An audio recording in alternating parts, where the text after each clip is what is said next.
ఒక వ్యక్తిలో జీవితంలో జరిగిన సంఘటన, నిజ సంఘటన అని రాశారు పేపర్లో. వర్షాలు పడినాయి, రాత్రంతా కుండపోత వర్షం, ఉదయానికల్లా మరి వరద కొట్టుకొని వస్తుంది. వరదలో రకరకాల అడవి చెట్లు, మ్రానులు కొట్టుకొస్తాయి. వర్షానికి గాలికి చెట్లు పడిపోయి అవి కొట్టుకొని వస్తాయి.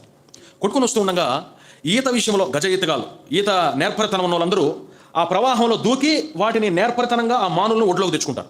వాటిలో ఎర్రచందనం మానులు ఉంటాయి, వాటిలో టేకు మానులు ఉంటాయి. మంచి కలప దొరుకుతుంది. ఒక్కొక్క మాను దొరికితే ఒక్కసారిగా కొన్ని వేల రూపాయలు, కొన్నిసార్లు లక్షల రూపాయలు కూడా ఒకే రోజుకి సొంతం అయిపోతాయి. కాబట్టి వీళ్ళు రాత్రి పగలు పడిగాపులు కాసుకుంటూ ఉంటారు. ఎప్పుడు వస్తుందా, నా పంట ఎప్పుడు పండుతుందా, నా కళ ఎప్పుడు తీరుతుందా అని. ఇటువంటి పరిస్థితుల్లో ఒక వ్యక్తి రోజంతా ఆ పని మీద ఉండకుండా సాయంత్రం 5:30 గంటలకు ఒడ్డుకు వచ్చాడంట. అతను ఒక క్రైస్తవుడు, రాశారు, క్రైస్తవుడు ఒడ్డుకొచ్చాడు. రోజంతా ఎందుకు రాలేదంటే రాత్రంతా తాగి మళ్ళీ ఉదయాన్నే తాగి మత్తుగా పడుకొని ఉన్నాడంట. మత్తు దిగింది, ఇప్పుడు మళ్ళీ తాగేదానికి డబ్బు కావాలా, అందుకని ఒడ్డుకొచ్చాడు ఏదైనా సంపాదించుకుందామని.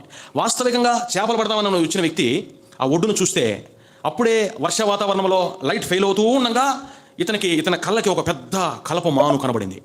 అనుకున్నాడు, ఏమైనా నేను చెడిపోయినోడినైనా, నేను తాగుబోతుండైనా యేసయ్య కరుణామూర్తి నాకు మళ్ళీ తాగేదానికి అవకాశం ఇస్తాడా? ఇట్ట కూడా అనుకుంటారు కొంతమంది. ఈ భక్తిని ఏమన్నా అర్థం కాదు. సరే, ఒడ్లో కూర్చున్నాడు. ఇటు చూస్తే అందరూ రిటర్న్ వెళ్ళిపోతున్నారు వాళ్ళ ఇళ్ళకి. ఆ ఒడ్లో ఉన్నప్పుడు ఒక పెద్ద మాను కొట్టుకొస్తుంది. దానిలో ఉన్న మరి బరువుకి మాను మొత్తం కనబడటం లేదు, కానీ కొంత భాగం మునుగుతూ తేలుతూ వస్తుందంట. వీడికి సగం నిషా ఉంది, సగం మరి మెలక ఉంది. ఈ పరిస్థితుల్లో ఎగిరి దూకాడు, నదిలోకి దూకి దాని దగ్గర ఈత కొట్టుకుంటూ వెళ్ళాడు. ఆ మాను చాలా స్థిరంగా, చాలా బలంగా ఉంది. ఇప్పుడు అతను ఒకటే తేలాడు దాని ఒడ్లోకి, కానీ ఆశ, ఇంకా నలుగురు వస్తే వచ్చిన డబ్బును 4గా పంచుకోవాలి కదా, దీన్ని ఒకటి నేనే సంపాదించుకుంటే మేలని. మరి దాన్ని దూకి దాని మీద చేసాడు. చేసాక అసలు ఏమాత్రం కంట్రోల్ కావట్లే. వెనక చూశాడు, కొంతమందిని అరిచాడు, ఎవరు రాలే. దాన్ని ఇంకా ఎట్లయినా ఆ ప్రవాహానికి అనుకూలంగా ఒడ్డుకు తేవాలని లాక్కొస్తా ఉంటే అది ఒక్కసారిగా కదలడం ప్రారంభమైందంట. ఏంద్ర ఇది కదులుతుంది అని, ఓహో చింత తెచ్చినా పులుపు చావదు అంటారు కదా, ఈ మానేదో పడింది కానీ ఇంకా ఇది బతికే ఉన్నట్టుందని ఇట్లా లేపాడు. దాన్ని లేపితే అది కలప మాను కాదు, టేకు మాను కాదు, ఎర్ర చందనం కాదు, అది మొసలి. మీరు ఓయమ్మ అన్నట్టు వాడు కూడా ఓయమ్మ అన్నాడు.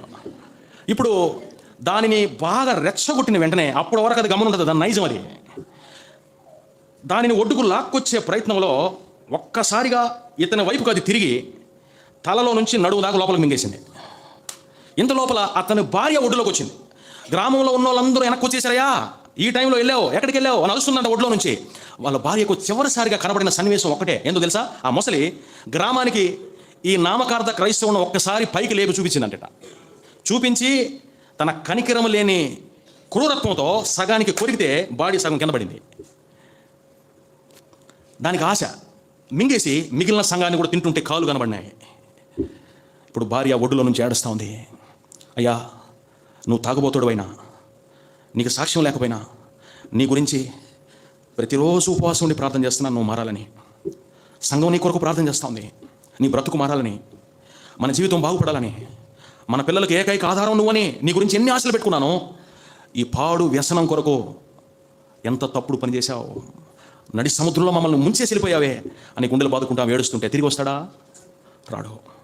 ఒకని ఎదుట సరి అయినదిగా కనబడు మార్గం కలదు, తుదకది మరణమునకు దారి తీయును. నోవహు ఓడలోనికి జంతువులన్నింటినీ పిలిచాడు. కాకి కూడా వచ్చింది. అది అనుకుంది ప్రతిసారిలాగానే నా ఆలోచన ప్రకారం కొనసాగుతాం, సక్సెస్ అయిపోదామని. ఏ విధంగా ఈ వ్యక్తి చనిపోయినాడో కాకి కూడా వచ్చి చచ్చిపోయింది. ఈ నూతన సంవత్సరపు తొలి దినాల్లో ప్రేమామూర్తి, కరుణామయుడు, దయాదాక్షిణ్య పూర్ణుడైన యేసుప్రభు నిన్ను ప్రేమతో ఆహ్వానిస్తున్నాడు. ఇంకా నువ్వు పాపంలోనే ఉన్నావేమో, నీ పాపం నిన్ను పట్టుకుంటుంది. ఇంకా పైకి ఒకలాగా, వెలుపటికి ఒకలాగా, లోపల ఒకలాగా నడుస్తుందిలే అనుకుంటున్నావేమో.